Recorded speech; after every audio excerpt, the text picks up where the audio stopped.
La pinocitosis es un tipo de endocitosis que consiste en la captación de material del espacio extracelular por invaginación de la membrana citoplasmática.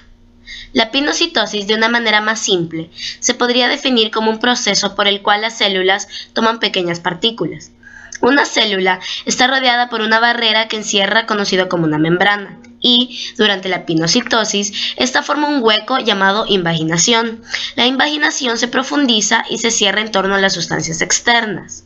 Esto significa que las sustancias dentro de la invaginación se ponen en la célula. La fagocitosis se refiere a un proceso donde se toman las partículas grandes dentro de la célula. Están contenidos en una pequeña burbuja de membrana celular conocido como una vesícula, que es relativamente grande en el caso de la fagocitosis. A diferencia de la fagocitosis, pinocitosis implica el consumo de pequeñas partículas disueltas y fluido, y una vesícula pinocítica es típicamente menor que una fagocítica. Aunque la mayoría de las células humanas usan pinocitosis continuamente a fin de tener sustancias disueltas en el líquido, la fagocitosis tiende a ser utilizado solo por células especializadas. Turgencia.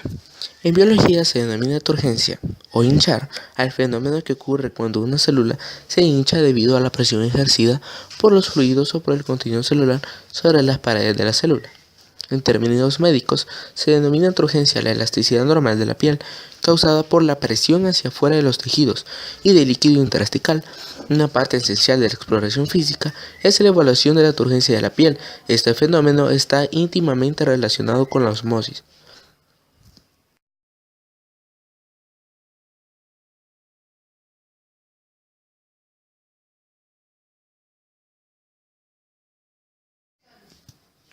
Plasmólisis. Plasmólisis o descomposición es un fenómeno que se produce en las células vegetales por la semipermeabilidad de la membrana citoplasmática y la permeabilidad de la pared celular. Se produce cuando las condiciones del medio extracelular son hipertónicas, es decir, que tienen una concentración mayor que la que existe en el interior celular. Debido a esto, el agua que hay dentro de la vacuola sale al medio hipertónico. A esto se le llama osmosis, y la célula se deshidrata, ya que pierde agua que la llenaba, produciendo así su tamaño. En células vegetales, este fenómeno se puede provocar que la membrana plasmática se separe de la pared vegetal, siendo esta separación irreversible. Este tipo de plasmólisis se le llama plasmólisis permanente y se produce cuando una célula no puede volver al estado original o normal. También existe la plasmólisis incipiente, que es el caso en el que la célula vegetal pierde agua, pero puede volver al estado natural.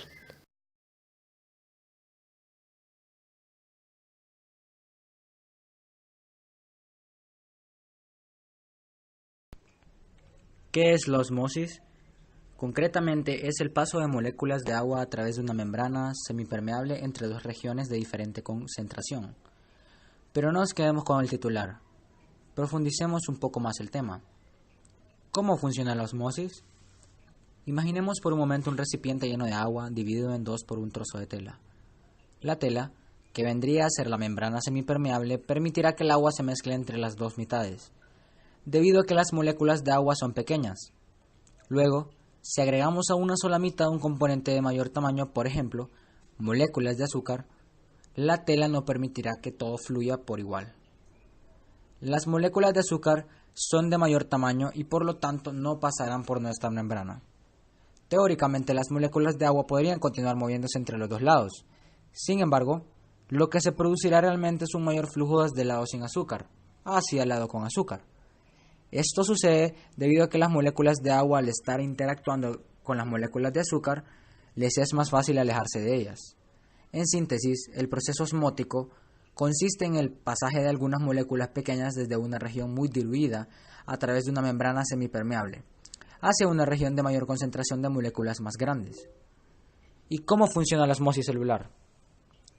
Las paredes celulares son membranas semipermeables que permiten el pasaje de algunas moléculas como oxígeno, agua, dióxido de carbono, aminoácidos y glucosa, y no permiten el pasaje de moléculas más grandes como la sacarosa, el almidón y las proteínas.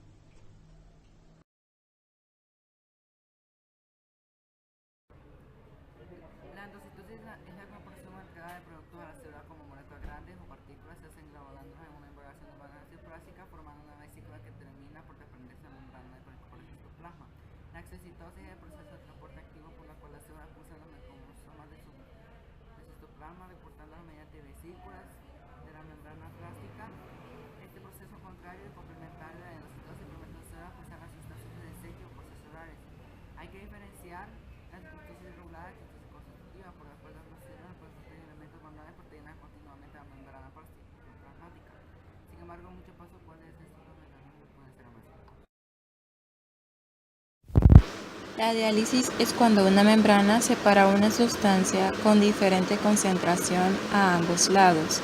El soluto difunde desde el lugar de mayor concentración al de menor concentración, mientras que el agua lo hace desde el sitio donde está en mayor cantidad hacia la de menor cantidad.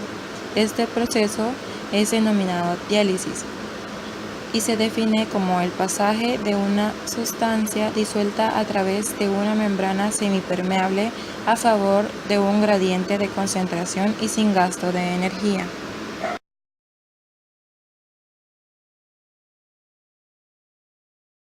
El transporte pasivo está representado por la difusión simple, la difusión facilitada, la ósmosis y la diálisis.